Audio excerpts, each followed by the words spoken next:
Good morning, everyone. Hope you're having an awesome Tuesday so far. Russell's going to be joining us in just a few moments. But before we get into all of his forecasts for the day, I know it's another gloomy morning out there. I know when I stepped out the door this morning before work, it was raining out there. It's been a while since we've seen some overnight rain.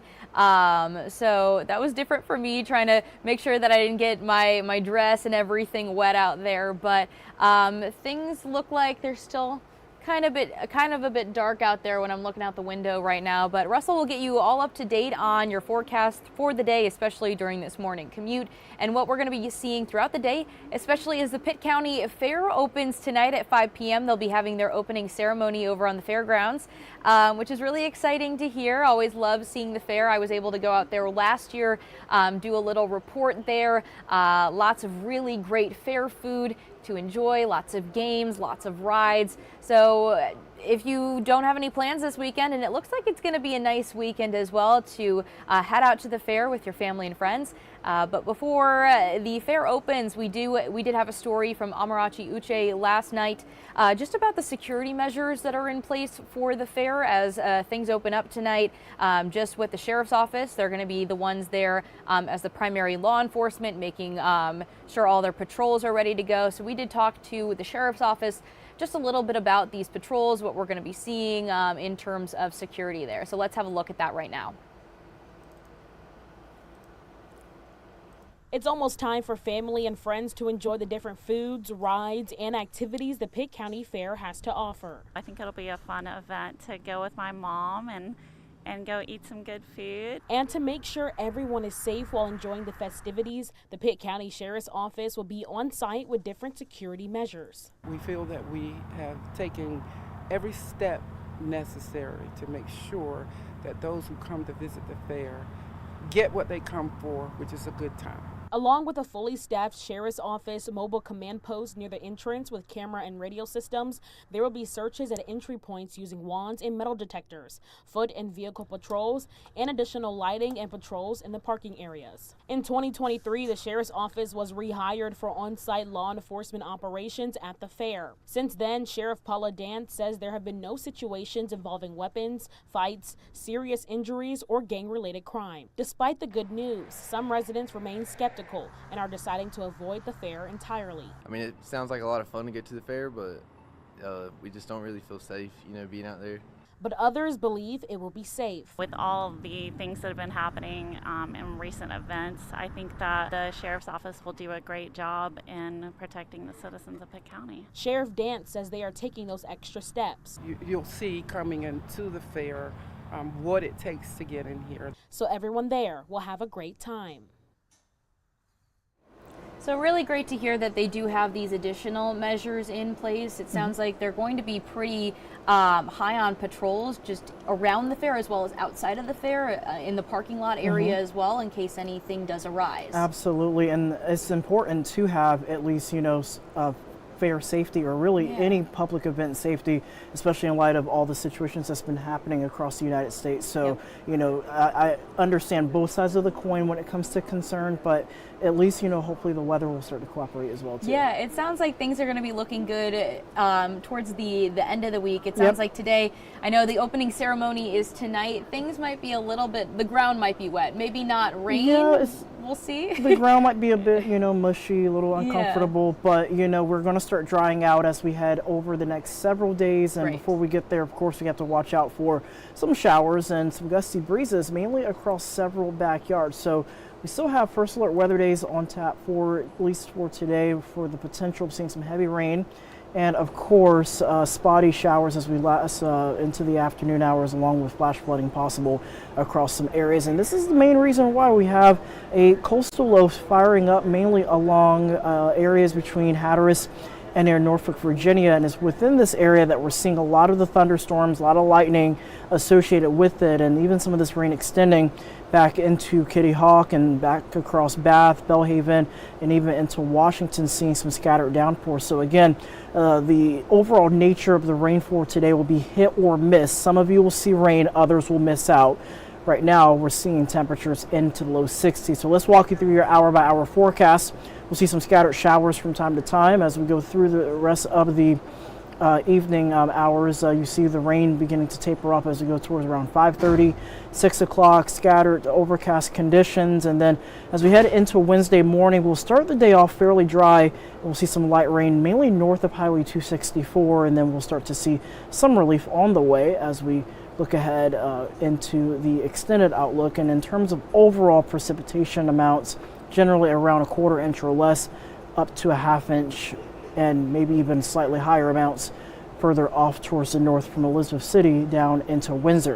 In terms of our waves and buoy data, a lot of wave heights around 7 to 12 feet. That is enough to cause piling of water, definitely along the northern and southern Outer Banks. We're also seeing wind gusts around 25 to 35 miles an hour, even close to 40 at times. So if you're going to be along the Outer Banks today, I do believe that Highway 12 is closed due to overwash taking place right now. So again, 1 to 2 foot inundation likely setting up through the rest of this afternoon, even going into parts of the Sounds and the Crystal Coast. We have to monitor that, especially around down East Carteret County. That's where the flooding tends to be maximized. Okay, yeah. So when we are looking at this flooding, I know we were talking about it during the show. Yep. I believe this might be changing, obviously, as things changed overnight. But as of last night, it sounds like any kind of overwash that Highway 12 saw, they've seen it, but I don't think it's completely closed off. I think they're really just saying, please be cautious when you're driving in the area. I know that there was an accident that was happening on the Basnight Bridge. Yep. That has since cleared off, Yep. which is good to hear as well. So things are looking okay, but obviously check in with us for any updates. Also, I know that the NCDOT and Highway 12 have their own Facebook pages as well. You can check those out for any updates regarding travel. Oh yeah, absolutely. I mean, we were just talking about how, you know, the winds, especially on bridges and overpasses, you have strong winds blowing above the overpass Right. and bridges and also underneath. So that creates a lot of friction and can cause wind gusts to even exceed 60 miles an hour. And that's what happened on some of those bridges. So hopefully we don't have to see it to that extent, at least today, but we're going to continue to see breezy conditions throughout the rest of the evening hours. And then of course the tropics is becoming more active as well, as we're watching two systems. One here has a 90% chance of becoming a named storm over the next 7 days. And just looking at the satellite presentation on this, Gigi, it's looking like it could be a tropical depression here within perhaps as soon as today. We might see a possible initiation of what could be a tropical depression or maybe even a tropical storm. Next name on the list is Gabrielle, followed by Humberto, which is another area that we're watching behind that. So tropics are beginning to wake up again, and you know, that signs of saying, you know, hey, we got to monitor things closely as we get later towards end of September and into early October. For right now, no hurricanes to worry about closer to home. We still have the breezy and wet conditions for the rest of today, but then we'll see highs creeping up into the mid 80s, overnight lows remaining into the 60s. All right, so like you mentioned, today is a first alert weather day, and we are looking at concerns including heavy rain. We're seeing wind gusts, especially along the coastline, as well as some flooding. Are there any other concerns we could be seeing? Any kind of thunderstorms? How's that looking? That's a great question. So there was a low end risk for maybe an isolated spin up. I do know that the National Weather Service has been monitoring the special marine warnings that are active right now for some parts of our area beaches. But as long as the activity stays off the coast, we should be okay. But if it does nudge further inland and it carries some light spin, we may have to monitor the low end severe weather potential, but it's in a very small area. And in fact, a majority of our region will not be affected by that. Okay, well, that's good to hear. And I know we do have this rain coming in throughout the day today. It sounds like it might be lightening up a little bit as the hours go by, and then some more light rain tomorrow, and then we'll be back to the sunshine. Yeah, we'll be back to the sunshine, lovely breezes across the region. And I don't know about you, Gigi, but I am, you know, I'm loving this fall weather. I actually really enjoy it as well. I think of pumpkin spice. I think of all of the, you know, the nice warm bowls of soup, and I'm going to keep talking about food. I'm getting hungry already as it is, but at least for right now, we're looking good. Yeah, awesome. That's great to hear. And I know you were mentioning today too, we're looking at a high in the upper 60s, which is not something that we typically see this time of year. We normally see it when? November? Typically, you know, late October, early November, we tend to see, you know, temperatures dropping down into the 60s. So we'll eventually see some improvement along the ways. But yeah, we've definitely seen quite a nice pattern settle in across our region. Yeah, and it's been feeling really nice out there. I know I love a good sweater weather. I like to hang on to my jacket a little bit. I know some people really love the heat, and that's why they're here in Eastern North Carolina. I mean, I did move down here for the heat, but It's a lot hotter than Well, yeah, I this imagined. summer, yeah, of course. I mean, we were seeing temperatures well into the 90s, and Yeah. I think what made this summer very hot was the nighttime lows. Right. Being, outside at 11 p.m., midnight, and you're talking about temperatures feeling like 95 to 100, it makes everybody kind of wonder, hey, did I ask for a little too much heat Right. this summer season? But at least for right now, we're past that. Yes, Hopefully we yes. don't have to. I know, fingers I crossed don't have there's no more wood crazy to days. knock on, but at least I think the worst of the summer weather is behind us. Okay. I mean, we'll get closer towards the middle 80s as we get towards the end of the Sure. week, but we're not talking about mid to upper 90s. No, I was going to say they seem like they're pretty comfortable. Yeah. I know that the lows throughout the week are going to be in those mid 60s. So could we be seeing some humidity with that as well? Maybe just a slight uptick, not enough to where it's a major concern, but at least enough to where it's just slightly humid. Just try to stay cool if you can. But Yeah. no, we're past those muggy days, Good. Gigi. We're Good. done. It's over for now. But as long as we can kind of keep in the low humidity over the next few weeks, we should be good. Okay, awesome. I'm just going to pull up this 8-day forecast for anyone who's just joining us now. Good morning to everyone. Just want to say good morning to George and Casey. Casey's also done with the 90s. I couldn't agree more.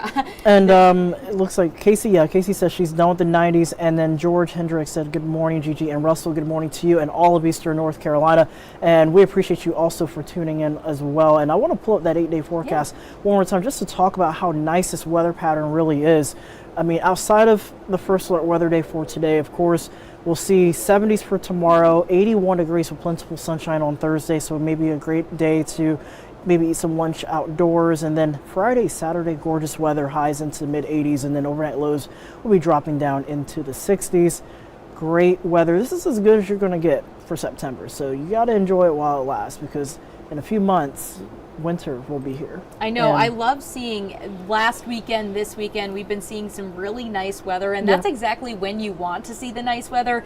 When I was talking to Dustin yesterday, I said, I can deal with the rain Monday, Tuesday, as long as it's out of the way by Friday, Saturday, Sunday. I think we're all set. As long as you get to enjoy your weekend and the Yes. nice weather, that's the most important thing, right? And honestly, going to we're not only just talking about the fair too that is ongoing, of course, ECU football. Right. And I mean, 86, 85, 86 seems a little bit warm, but I believe the game will be like 7:30. We'll have to check back in, I but I gotta think check it's back at in. night. So So that means we'll more likely be seeing temperatures into the 70s. So overall, looking good. okay, awesome. Well, thank you. you, Thank Russell. you. And thank you, everyone, for joining us. We're going to be back at 8 a.m. for another news and weather update. So hope you can join us then, but have a great day. This hour of the WITN First Alert Desk is sponsored by Toyota of Goldsboro.